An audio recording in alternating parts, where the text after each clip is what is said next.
Noah, I was in the essay for the Time 100. Right. As Noah Kahan wrote of you.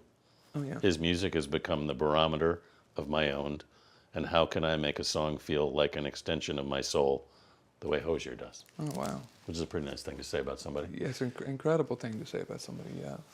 Noah is such a sweet man, you know, such a talented artist. And puts, like, just the enormity of his heart into his work, and it shows. And he's an incredible performer as well, too. I've got to play with Noah a number of times.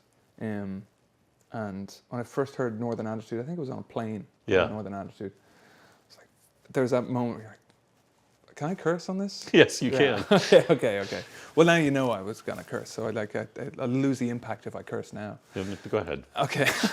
Don't stop yourself. Thank you. But I just thought, fuck, that's a fucking great song. That is a beautiful piece of music. Yeah. I was blown away by it. And then getting to see him live, getting to join him on stage. Yeah. There's a great sense of fun. There's a great sense of vulnerability in what he shares in his work and what he shares of himself in his work, you know. I'm a big Noah fan, you know. So to hop on that song was a joy. But that's such kind words. What does music give you? That's a really good question. That's a really difficult question. And again, I don't know if I could have an answer to it, but I'm so glad we're having this conversation after that sound check for Love Rocks. Yeah. Seeing Paul Simon, he was one of my earliest influences. Yeah. Picking up an acoustic guitar for the first time. Yeah. I used to listen to Simon and Garfunkel every day driving home from school, you know, and every day on the way to school, you know. Like that was before you had a set of headphones to put on. It was like, you know, you didn't have your personal portal into your treehouse, you know. So there was, you know, listening was of place and time, and there was a bit of ritual to it. I mean, I love the treehouse analogy because it is this world, this space you build for yourself, where you're safe within your own thoughts and you understand your own influences and. Yeah.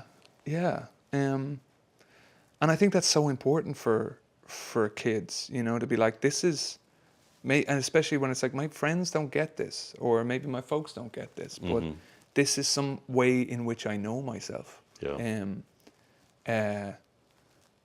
And in the mystery of this space, I'm reminded of a Seamus Heaney poem, Personal Helicon, he wrote for, I think, Michael Longley.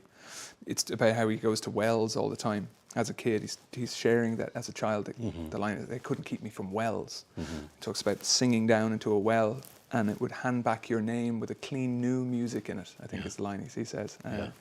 But he says, towards the end of the poem, he says, now, you know, it's beneath all adult dignity to go squelching through, you know, fingering through slime and stared, big-eyed Narcissus into some well or spring. But he says, I rhyme now to see myself, to set the darkness echoing.